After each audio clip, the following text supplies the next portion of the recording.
¿Qué tal, amigos? Qué gusto saludarlos. Bienvenidos a la tercera emisión del noticiero. Hola, Rocío. Saludos con todos. Los temas más destacados del momento con nosotros en el noticiero. Les recordamos que esta emisión informativa es retransmitida por Radio América 93.3 FM en Guayaquil y 104.5 FM en Quito. El desarrollo de la información para ustedes. Como lo decíamos sin titulares, otra tarde de sangre en Guayaquil. Al menos 10 balazos acabaron con la vida de alias Cara Cortada cuando conducía un auto en el sector de Bastión Popular. Según la policía, esta muerte violenta tiene relación al tráfico de droga. Más adelante ampliaremos la información, no se lo pierda en nuestro segmento La Roja.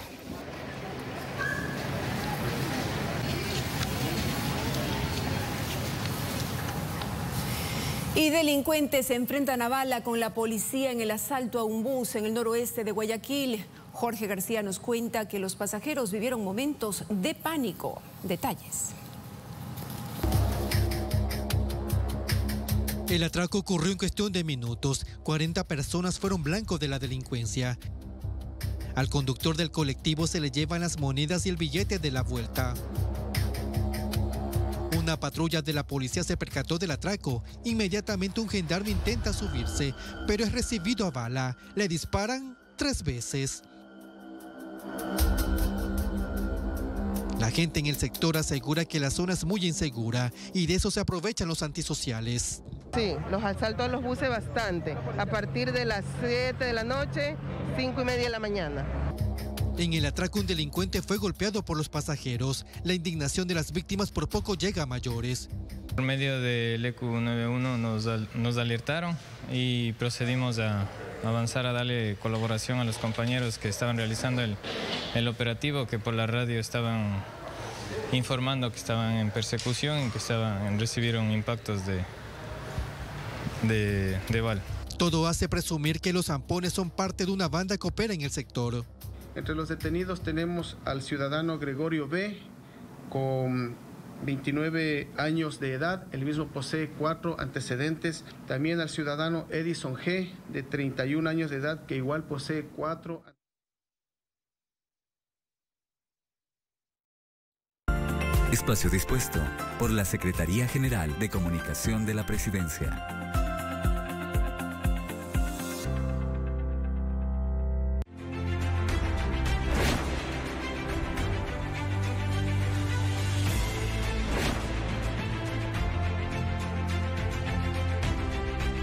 Para todos los ecuatorianos, recordar la gesta incomparable de 1995 es resaltar los valores y principios intrínsecos que marcaron la vida de nuestro país. Hace 26 años, las Fuerzas Armadas del Ecuador acudieron al llamado de la nación. La gesta del CENEPA unió a todo un pueblo. Por eso, año tras año, nos invade una infinita emoción cuando toda la sociedad recuerda a sus héroes y les rinde un justo homenaje. El conflicto del Alto Cenepa remarca un componente sustancial. Fue el aliento de una sociedad vigorosa que desde todos los rincones de la patria aportaron a la fe nacional con un solo grito: ¡ni un paso atrás! ¡Ni un paso atrás! ¡Ni un paso atrás! El legado de 33 héroes que ofrendaron sus vidas con valor, entrega y sacrificio trasciende en las páginas de gloria, pues desde aquel momento la historia del Ecuador cambió. Por ello, sus nombres permanecerán en nuestra memoria y servirán de ejemplo para las futuras generaciones, manteniendo el recuerdo indeleble y el espíritu presto al llamado de los clarines de la patria. En la actualidad, los soldados de tierra, mar y aire continúan cumpliendo con responsabilidad su misión constitucional, la defensa de la soberanía y la integridad territorial. Y lo han confirmado en múltiples ocasiones, contribuyendo a la seguridad integral y trabajando de la mano con las instituciones del Estado en los momentos más difíciles para la nación, demostrando que su convicción y su honor no tienen precio. Hoy rendimos homenaje a los héroes, a los hombres y mujeres que conforman la generación de la victoria. Rendimos homenaje de admiración y respeto a quienes lograron devolverle al Ecuador su dignidad. Historia del CENEPA, 26º aniversario. Fuerzas Armadas del Ecuador, con Dios y por la patria. Sembramos futuro. Autorización número 01249. CNE, Elecciones Generales 2021. Espacio dispuesto por la Secretaría General de Comunicación de la Presidencia.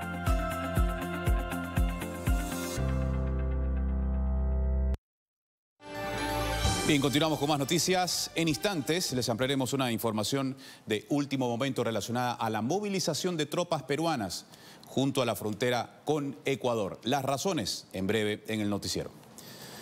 El ministro de Gobierno, Patricio Pazmiño, anunció que los cantones Naranjal y Milagro serán intervenidos debido al índice de inseguridad registrado en las últimas semanas. El Comité de Seguridad Provincial del Guayas decidió que hay que intervenir 2 cantones de la provincia, como lo son Naranjal y Milagro, para frenar los hechos delictivos.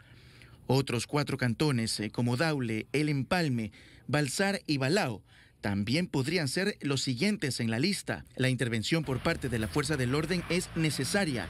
Así lo dijo el ministro de Gobierno, Patricio Pazmiño. Creemos que los indicadores a la baja en lo que tiene que ver con delincuencia obedecen a la falta de denuncia y creemos que esto es producto del momento especial que estamos viviendo en el país.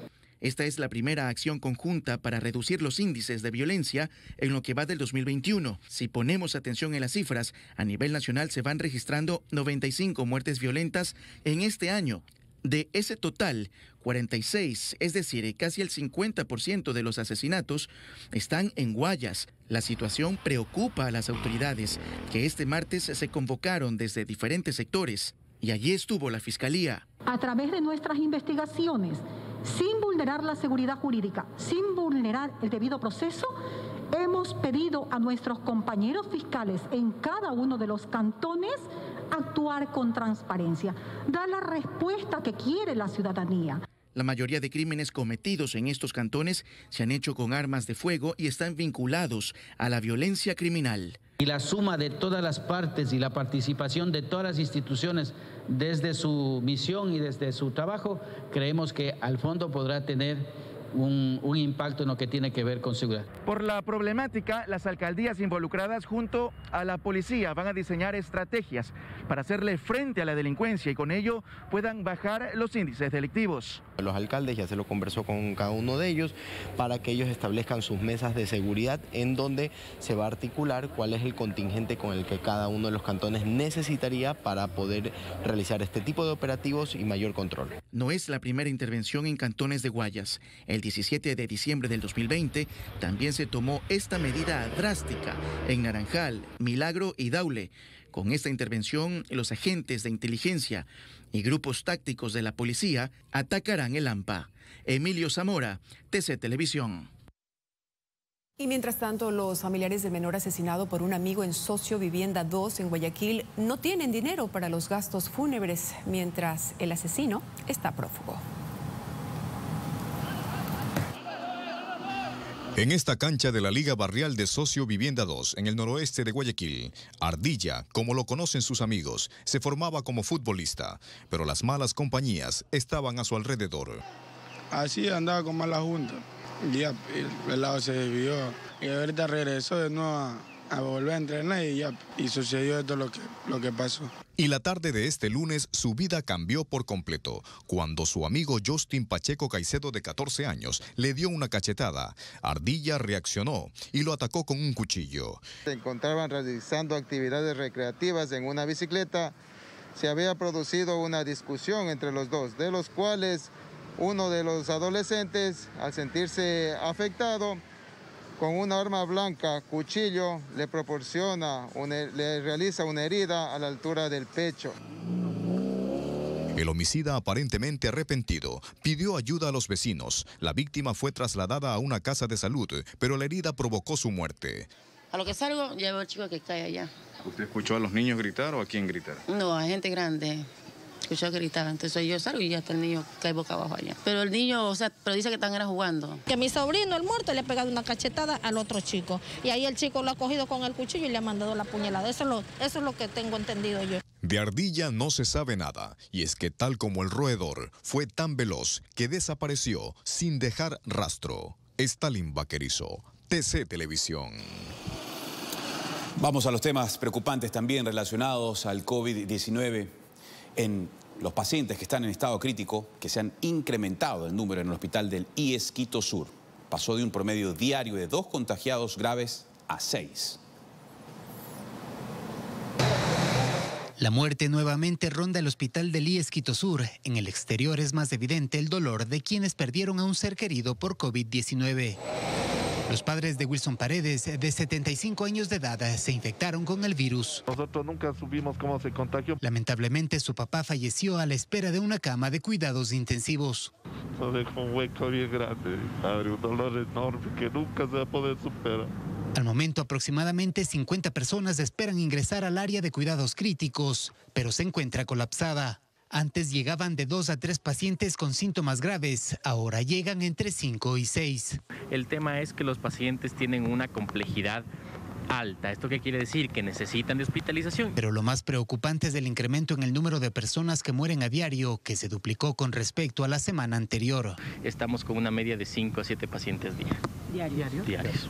El panorama es similar en todos los hospitales de la ciudad. Pichincha se ha convertido en el epicentro de la pandemia y Quito concentra el mayor número de casos confirmados y fallecidos. La provincia tiene 84.367 casos de COVID-19. De estos, 77.853 están en Quito y de 2.083 decesos, 1.901 fallecieron en la capital. Isaías Cruz, TC Televisión. Y justamente en este tema preocupante les contamos que el médico David Vallejo continúa internado en cuidados intensivos del hospital del IES Quito Sur. Él es el doctor que suspendió su boda con otra profesional de la salud para atender a pacientes con COVID-19 en primera línea. Por su trabajo se contagió del virus y actualmente su pronóstico es reservado. Está en terapia intensiva desde el pasado 18 de enero y obviamente hacemos fuerza por su pronta recuperación. Y el Ministerio de Salud definió el protocolo que se aplicará en la etapa de vacunación masiva. Juan Pablo Ruiz nos detalla los pasos que deberán cumplir quienes estén de acuerdo con recibir las dosis para la inmunización.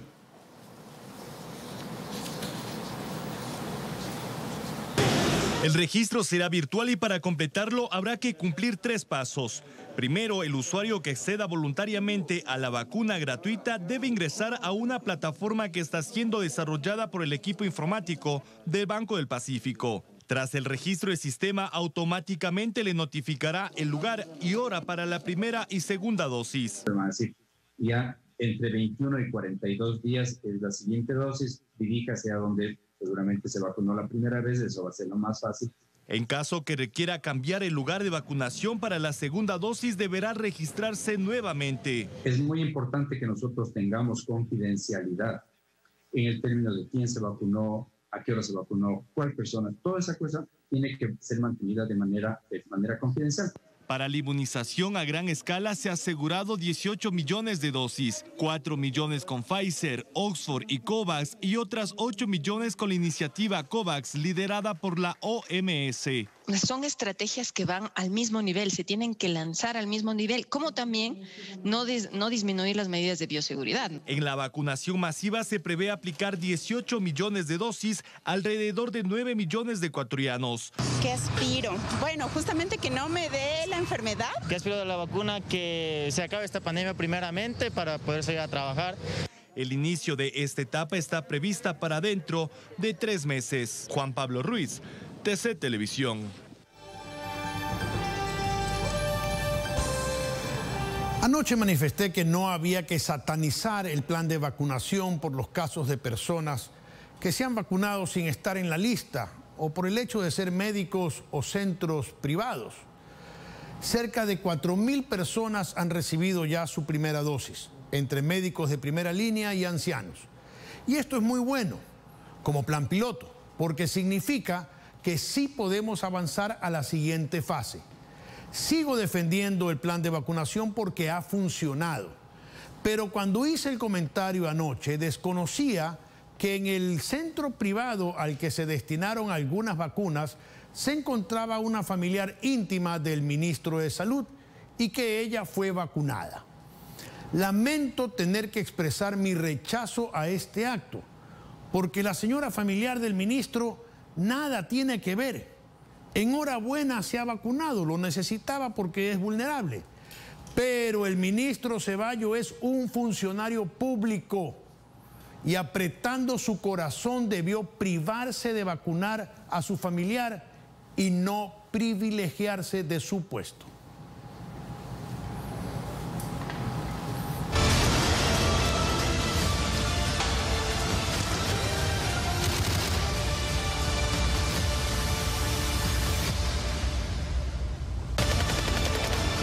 Señoras y señores, más adelante le corrieron plomo a una periodista en Sucumbíos. Los atacantes serían extranjeros. Todos los detalles en minutos, en breve, aquí en el noticiero.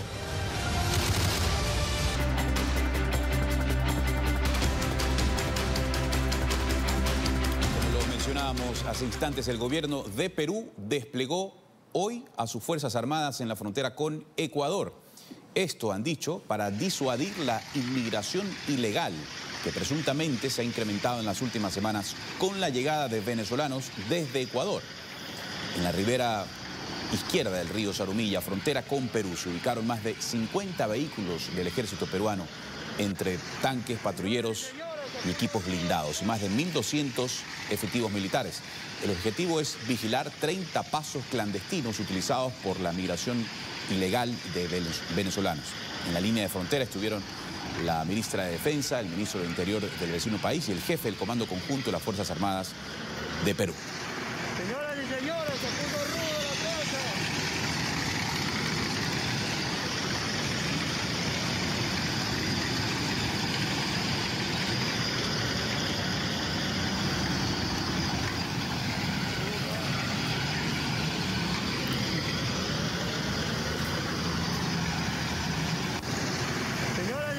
Bien, ahora cambiamos de tema para contarles que varios sectores de la ciudad de Esmeraldas se inundaron tras una intensa lluvia. Y nuestro corresponsal Gustavo Jaramillo nos detalla las afectaciones. Vamos a ver.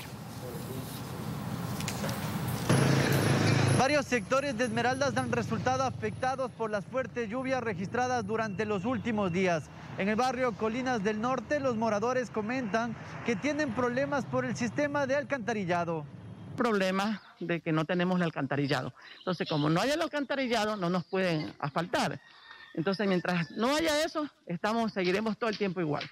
Seguiremos en el lodo. ¿Qué le llamamos la calle mojada? Una parte porque no hay alcantarillado. Mojado. Aparte de lo que cuando llueve, el barrio permanece mojado, haga sol o no haga sol.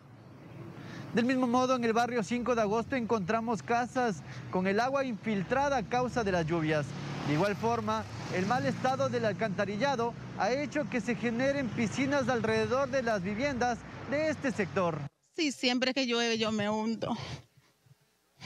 ¿Qué pide? Que me ayuden. ¿A qué hora se le ha entrado el agua a su casa? No sé a qué hora fue, porque fue cuando a las 3 de la mañana mi hija me levantó. La lluvia trae, pues como que no han arreglado esto. Entonces, necesitamos que nos vengan a ayudar. Y estamos afectados en totalmente todos los del barrio, con la lluvia y con una tubería de agua que baja en sobremanera, nos hundimos todo. De esta forma empieza a golpear la temporada invernal a los esmeraldeños. Desde Esmeraldas informó Gustavo Jaramillo, TC Televisión. Vamos con más información. 570.000 familias que se quedaron sin ingresos por la pandemia recibirán el bono de $500 que entregará el gobierno, así según lo anunciado. Además, otras 480.000 se beneficiarán del rubro de $120 de protección social. Sandra Carrera se quedó sin trabajo hace 10 meses. Fue conserje de un colegio por más de 11 años. Abre las puertas de su casa y nos cuenta qué sucedió. Tuvo la rectora pues que recortar personal y ir viendo las mejores opciones. Con lo poco que recibió por liquidación empezó un emprendimiento que denominó Choclito Mix. Prepara choclos con papas, picaditas de cerdo o pollo, queso rallado y salsas. Como Sandra, muchas personas perdieron sus empleos durante la pandemia. Por ello, en los primeros meses de este año, el gobierno entregará un bono de $500 a 570,000 familias que estaban en relación de dependencia y salieron de los registros del IES. Y, además, 550,000 recibirán un bono mensual por su situación de pobreza. Además, se activarán 2 fases adicionales del bono de protección familiar. Entre febrero y marzo, 480,000 familias recibirán un bono de $120. El apoyo de los multilaterales es lo que ha permitido que se puedan plantear estas 4 ayudas. 10,000 familias se reintegrarán al seguro campesino. El gobierno cubrirá el pago de las afiliaciones por 3 años. Entre enero y marzo, 225,000 familias ingresarán a la red de protección social. Es decir, existirá un incremento del 50%. El gobierno cuenta con un registro social que definirá quiénes recibirán los bonos. La información que proporcione el IES sobre las desafiliaciones será vital. Si usted quiere conocer si es o no beneficiario de la ayuda, puede acceder a la página web del MIES, www.inclusion.gov.es. En la parte baja encontrará la pestaña Consulta si eres beneficiario de bonos y pensiones. Ingresa su número de cédula y obtendrá la respuesta. Según datos del gobierno, 1,5 millones de familias aproximadamente serán las que reciban uno de estos bonos. Cristian Hidalgo, TC Televisión.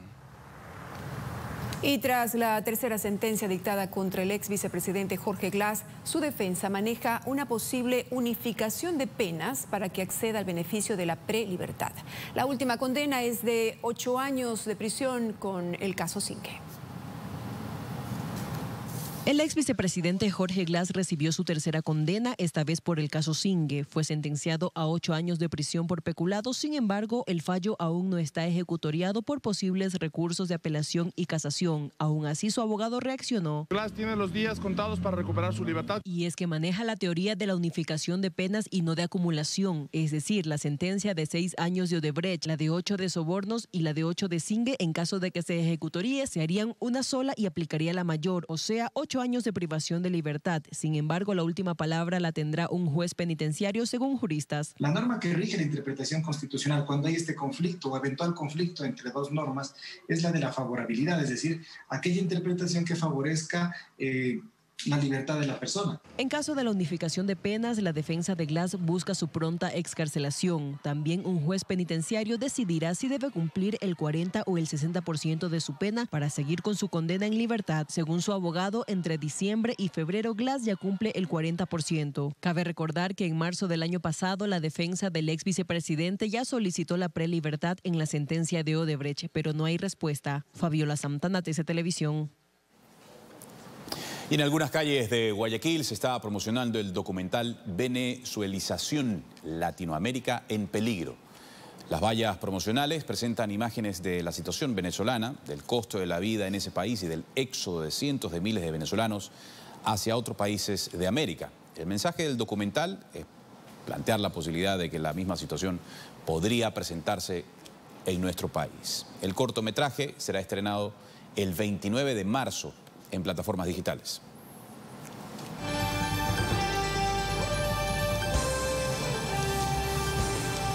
Si yo digo venezolanizar, estoy refiriéndome a adaptar una palabra, una comida o una costumbre a la forma venezolana de hacer las cosas.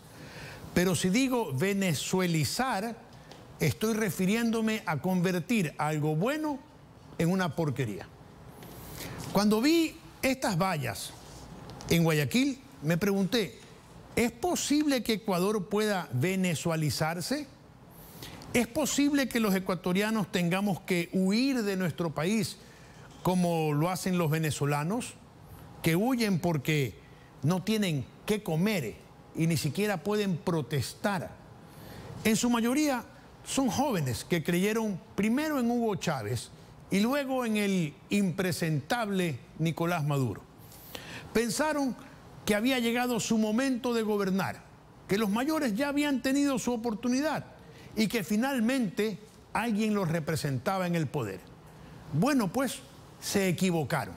Y el joven coronel de 44 años en ese entonces resultó ser un farsante que dejó como heredero a otro farsante.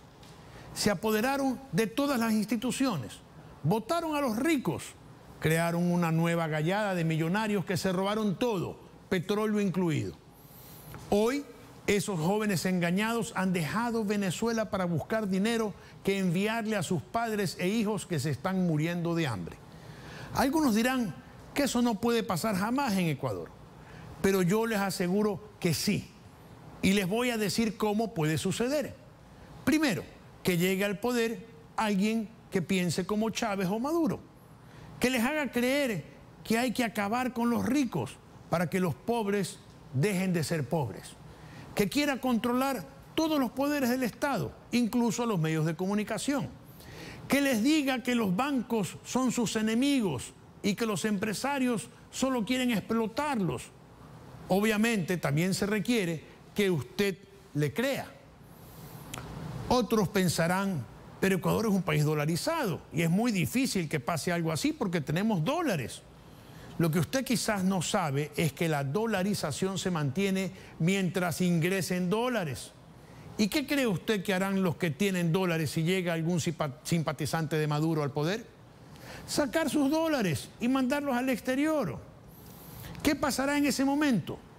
Quebrará la banca, dejarán de ingresar dólares y chao dolarización. Empezarán a pagarnos con bolívares, sucres o patacones.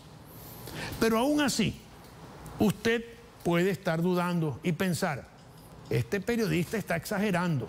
Yo soy joven, creo en las ideas revolucionarias y no va a ocurrir lo que este señor dice. Entonces, ya que tienen dudas, les propongo lo siguiente. Vayan al centro de su ciudad y acérquense a cualquiera de los miles de venezolanos que están en las esquinas de todo el país y háganle una sola pregunta. ¿Por qué te fuiste de Venezuela? Les aseguro que después de escuchar su respuesta, a usted también le va a pasar que va a creer que sí es posible venezualizar al Ecuador y que es posible que a usted, al igual que a aquellos jóvenes venezolanos, le toque estar en una esquina de Bogotá, Cali o Santiago, vendiendo caramelos, limpiando parabrisas y durmiendo en una vereda. Así que, mis queridos amigos, piénsenlo bien.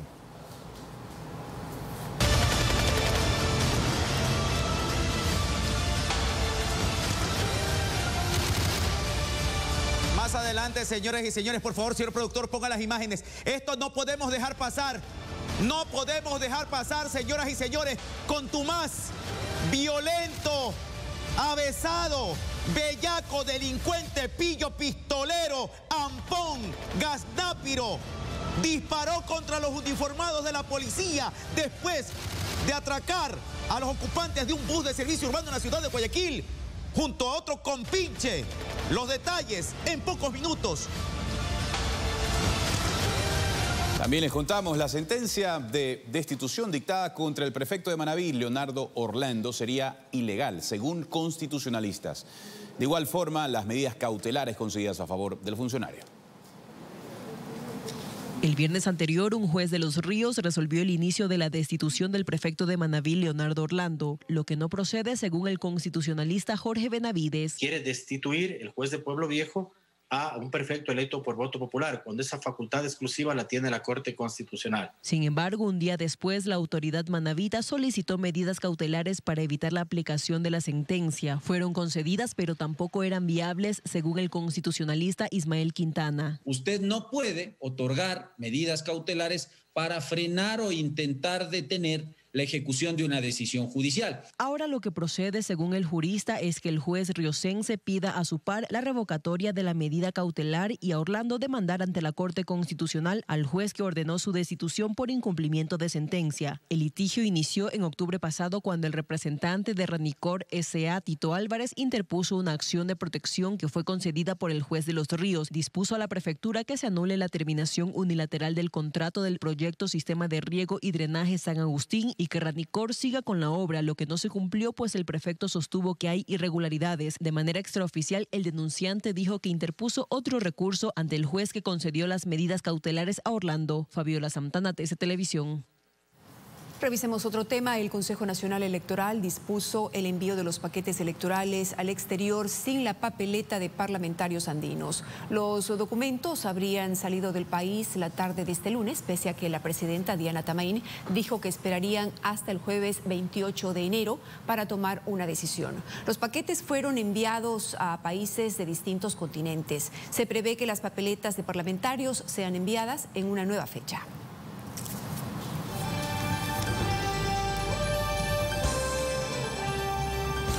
Continuamos con el análisis de las propuestas de los candidatos y la posibilidad de que puedan cumplir con lo ofrecido. Esta noche empezamos con Guillermo Lasso. Ha sido gobernador de la provincia del Guayas, superministro, y es una de las personas que más impuestos paga en este país. Es banquero y se ha preparado 10 años para ser presidente. Su propuesta se sustenta en la reactivación del aparato productivo, el empleo, el ordenamiento de las finanzas públicas y la libertad económica. Ofrece crear 2 millones de empleos, bajar los impuestos, dar créditos agrícolas al 1%, eliminar trámites, bajar la tarifa eléctrica para sectores populares, salud gratuita para todos y alimentar a 300.000 familias que se encuentran por debajo de la línea de pobreza. ¿Es esto posible? Lasso dice tener la capacidad para lograrlo y que ya lo demostró con la iniciativa Salvar Vidas durante la pandemia. Yo creo que es posible lograrlo, pero para ello necesitará mayoría en la Asamblea y un gran acuerdo nacional. Creo que también deberá conseguir que su plan de libertades económicas funcione junto a otros. Por ejemplo, deberá ceder en asuntos con los que no está necesariamente de acuerdo, sobre todo en temas en los que se enfrentan dogmas con libertades civiles y de salud pública. César Montúfar es un académico que enfrentó a Rafael Correa denunciando actos de corrupción. Esa es su principal carta de presentación. Fue un vigilante de procesos electorales y se convirtió en asambleísta por Pichincha. En los debates no le fue tan bien. Sin embargo, logró presentar sus principales propuestas, que consisten en darle autonomía absoluta a organismos como el Banco Central y el Instituto Ecuatoriano de Seguridad Social, renegociar la deuda externa, utilizar el último crédito del FMI para reactivar la economía. Además, cree en la redistribución tributaria, bajar el IVA por sectores poblacionales, redefinir la base de datos del bono de solidaridad, reformar el Código Penal, revisar la política migratoria para evitar el ingreso de delincuentes y repotenciar campos petroleros. ¿Es factible lo que propone Montúfar? Sí, es factible, siempre y cuando cuente con mayoría en la Asamblea y logre un acuerdo con los principales partidos políticos del Ecuador, con los que no tiene una buena relación. Por lo tanto, se complicaría muchísimo sus propuestas porque no podrá llegar a entendimientos. Mañana continuaremos con más candidatos.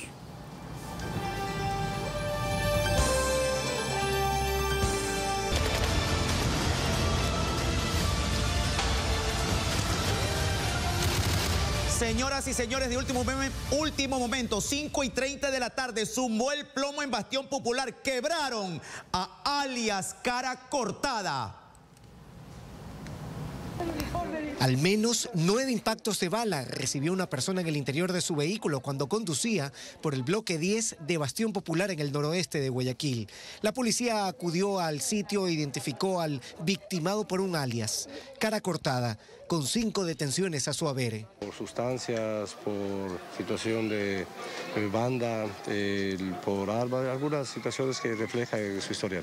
Al parecer un grupo de individuos, un hombre y una mujer, a bordo de una moto, disparó. Los familiares están dando la ayuda correspondiente en cuanto a ver las filmaciones, los videos para detectar o determinar quiénes son los culpables de este asesinato. El hecho criminal alarmó a los habitantes del sector al caer la tarde del martes. El afectado fue movilizado al hospital universitario. En el trayecto murió.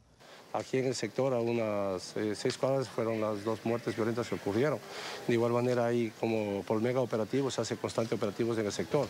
En enero hay un registro de 3 muertes violentas en Bastión Popular, de acuerdo a la policía. José Luis Calderón, TC Televisión.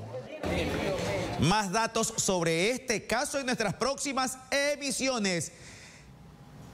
Tartufo, tarúpido, gaznápiro, avesado, sanguinario, violento.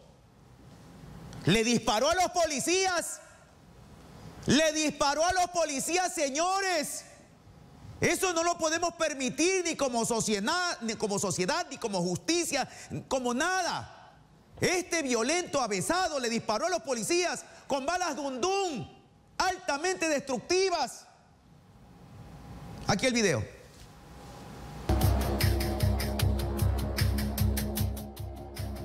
Los antisociales viajan como pasajeros. Rápidamente se levantan y comienzan a llevarse las pertenencias de hombres y mujeres. El conductor del colectivo también fue víctima del atraco. Presas del miedo, unos pasajeros se lanzan del bus en movimiento.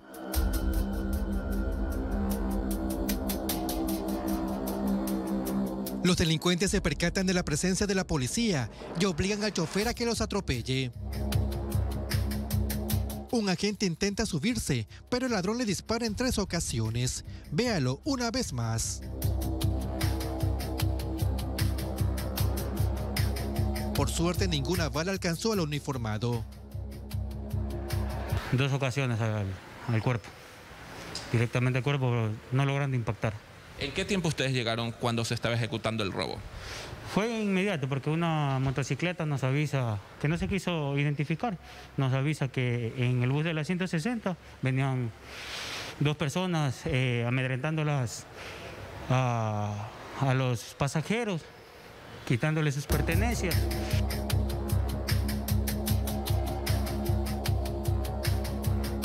Pero no es todo. Un delincuente, al verse sin salida, se sienta para evitar ser detenido. Un pasajero lo reconoce y comienza a golpearlo. La gente se une y lo agreden. La policía lo rescató a los pocos minutos. Claro, la gente está cansada de tanta delincuencia, está indignada y agradecemos la colaboración. Nosotros inmediatamente le trasladamos a la unidad médica para que sea valorado. El ciudadano presenta algún tipo de golpes, pero no son de mayor gravedad. Al parecer, los sujetos que fueron detenidos son parte de una banda que se dedica al robo de colectivos en la parte norte de Guayaquil. En este momento se les detuvo a los dos tienen la misma caracterización de robo, los 2 tienen el mismo tipo de antecedentes y podríamos decir que estaban los 2 coludidos, asociados ilícitamente para cometer este tipo de ilícitos. Los asaltos en esta zona son frecuentes. Los antisociales operan principalmente en la tarde y en la noche. Solicitan que el patrullaje de la policía sea más frecuente por el sector de Monte Sinaí. Jorge García, TC Televisión. Sí los vieron, ¿no? Bravos estos bellacos, pegándole a la gente, al pasajero, arranchándole las cosas, amenazando con el cañón, luego disparando, tiro loco, disparando a los policías, disparando a los uniformados, señores, no disparaba al aire, cuidado. Se les ha respetado todos los derechos. Le dio la del zorro a la gente. Rechazamos. No podemos permitirlo, ni lo auspiciamos, ni nada por el estilo. Pero ya pues le dieron la del zorro. Paren a la gente enardecida después de un atraco. Paren pues a la gente. Se les hizo hasta la prueba de COVID por si acaso, ¿ah? Tengo el parte. Yo lo leí. Hasta la prueba del COVID se les hizo a los angelitos y a las criaturitas. Ahora esperemos el trabajo de la justicia. ¿Qué tiempo le darán pues a los muñequitos estos? A Monstrósico y a Tiro Loco. Seguimos informando. El ministro de Gobierno, Patricio Pazmiño, anunció intervención en los cantones Naranjal y Milagro por la inseguridad. El Comité de Seguridad Provincial del Guayas decidió que hay que intervenir 2 cantones de la provincia, como lo son Naranjal y Milagro, para frenar los hechos delictivos. Otros 4 cantones, como Daule, El Empalme, Balsar y Balao, también podrían ser los siguientes en la lista. La intervención por parte de la fuerza del orden es necesaria. Así lo dijo el ministro de Gobierno, Patricio Pazmiño. Creemos que los indicadores a la baja en lo que tiene que ver con delincuencia obedecen a la falta de denuncia y creemos que esto es producto del momento especial que estamos viviendo en el país. Esta es la primera acción conjunta para reducir los índices de violencia en lo que va del 2021. Si ponemos atención en las cifras, a nivel nacional se van registrando 95 muertes violentas en este año. De ese total, 46, es decir, casi el 50% de los asesinatos están en Guayas. La situación preocupa a las autoridades, que este martes se convocaron desde diferentes sectores. Y allí estuvo la Fiscalía. A través de nuestras investigaciones, sin vulnerar la seguridad jurídica, sin vulnerar el debido proceso, hemos pedido a nuestros compañeros fiscales en cada uno de los cantones actuar con transparencia, dar la respuesta que quiere la ciudadanía. La mayoría de crímenes cometidos en estos cantones se han hecho con armas de fuego y están vinculados a la violencia criminal. Y la suma de todas las partes y la participación de todas las instituciones desde su misión y desde su trabajo, creemos que al fondo podrá tener un impacto en lo que tiene que ver con seguridad. Por la problemática, las alcaldías involucradas junto a la policía van a diseñar estrategias para hacerle frente a la delincuencia y con ello puedan bajar los índices delictivos. Los alcaldes ya se lo conversó con cada uno de ellos para que ellos establezcan sus mesas de seguridad en donde se va a articular cuál es el contingente con el que cada uno de los cantones necesitaría para poder realizar este tipo de operativos y mayor control. No es la primera intervención en cantones de Guayas. El 17 de diciembre del 2020 también se tomó esta medida drástica en Naranjal, Milagro y Daule. Con esta intervención, los agentes de inteligencia y grupos tácticos de la policía atacarán el AMPA. Emilio Zamora, TC Televisión. La periodista Marilú Capa sufrió un atentado a bala en la provincia de Sucumbíos. Hasta hace poco, la comunicadora social estuvo en el área de cuidados intensivos del Hospital Marco Vinicio Isa en Sucumbíos. Llegó en estado crítico. Los médicos salvaron su vida. Para evitar nuevos ataques, se ordenó su traslado a la capital. Un proceso de recuperación y un seguimiento de una especialidad que no tenemos nosotros acá en la provincia, que es cardiotorácica. Entonces, con ese criterio médico, se lo fue trasladado a la ciudad de Quito. En este restaurante que hoy luce vacío, el 19 de enero, un sujeto ingresó armado y luego de saludar en voz alta sacó un revólver y disparó 8 veces. 6 balas alcanzaron a la periodista. El trabajo que se viene realizando fortalecido con Policía Nacional, Fuerzas Armadas, para poder precautelar la seguridad de la ciudadanía. En ese sentido, pues se sigue avanzando con las investigaciones. Víctor Gómez, director de Radio Sucumbíos, donde trabajó Marilú, comenta que el hecho ha generado temor. Pide a la policía que investigue el ataque para evitar que se repitan situaciones similares. Entonces es urgente de que este caso y otros lleguen a resolverse y a dar con los culpables, sean materiales intelectuales, los intelectuales son materiales de derecho, por el bien de todos, para ir frenando estos delitos que en este año han empezado a darse en la provincia. El agresor y su cómplice serían extranjeros que, según las primeras investigaciones, estarían ya fuera del país. La policía de Ecuador y Colombia están tras sus pasos. El atentado se encuentra en etapa de investigación previa. Está siendo valorado por los diferentes equipos de investigación y de inteligencia de la Policía Nacional a fin de recabar todas las pruebas.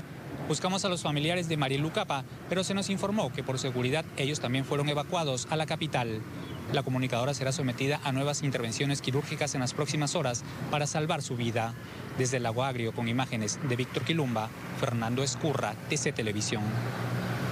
Atentos con este caso para ver por dónde viene el ataque. Un militar en servicio activo murió al accidentarse en su moto. Fernando José Vargas Paredes, de 33 años, prestaba servicios en la Infantería de Marina en el grado de Cabo Primero. Luego de gozar unos días de vacaciones en su domicilio familiar en el cantón Daule, la noche del lunes pretendió retornar a su despacho militar en Manabí. Perdió el control de la motocicleta que conducía y cayó pesadamente al pavimento de la vía Daule-Santa Lucía. Murió cuando era movilizado al hospital. Dice los vigilantes que hay un poste alumbrado. Entonces está sostenido por alambres. Entonces se tropezó con eso y eso es lo que lo hizo perder el equilibrio. ¿Qué hora fue el accidente? Dicen como las 10 de la noche. El militar era casado y padre de 2 infantes. Hace 12 años integraba las Fuerzas Armadas. La Comisión de Tránsito prevé investigar las circunstancias del accidente que terminó con su vida. Contábamos con una fuerte lluvia aquí en el sector, estaba lloviendo desde temprano y se presume tal vez en las condiciones del clima, ¿no? Tipología, pérdida de carril, estrellamiento y posterior el lamentable deceso del conductor de la motocicleta. Él, como padre responsable, como hijo, buen hijo, en su trabajo igual. Una gran mayoría de sus compañeros del reparto militar acompañó el velorio del cabo Vargas en la casa de su madre, muy cerca del centro del cantón Daule, en la provincia del Guayas. José Luis Calderón, TC Televisión. Continúa Andrés con más información.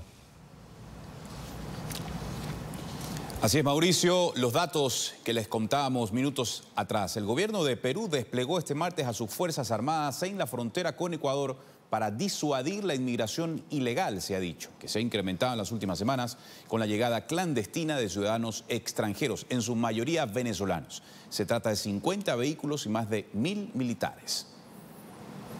Tropas, así como también camiones dispuestos aquí a lo largo de la avenida Tumbes. Perú desplegó este martes a sus Fuerzas Armadas en la frontera con Ecuador para disuadir la inmigración ilegal que se ha incrementado en las últimas semanas con la llegada de venezolanos desde Ecuador. En la ribera izquierda del río Zarumilla, frontera con Perú, se ubicaron más de 50 vehículos del ejército peruano, entre tanques, patrulleros y blindados, y más de 1.200 militares.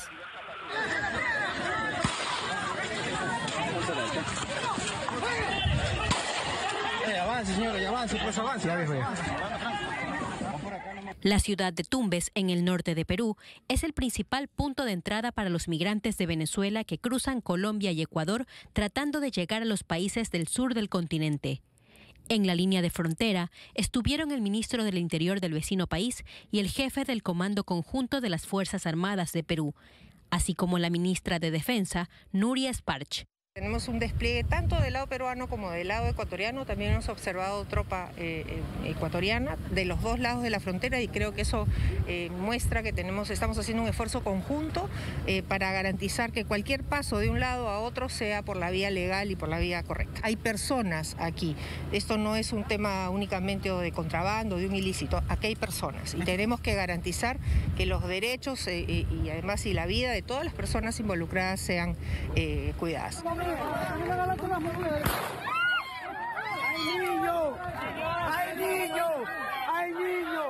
Los jefes del Comando Conjunto de ambos países tuvieron una reunión la semana anterior para controlar el tránsito irregular de extranjeros. Este miércoles, el ministro de Defensa ecuatoriano estará en Huaquillas.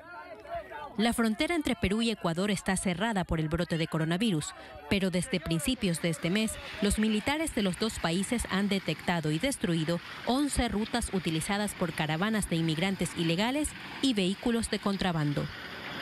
Las Naciones Unidas estiman que más de 5 millones de venezolanos han abandonado el país desde finales de 2015, con la esperanza de tener una vida mejor en otro lugar.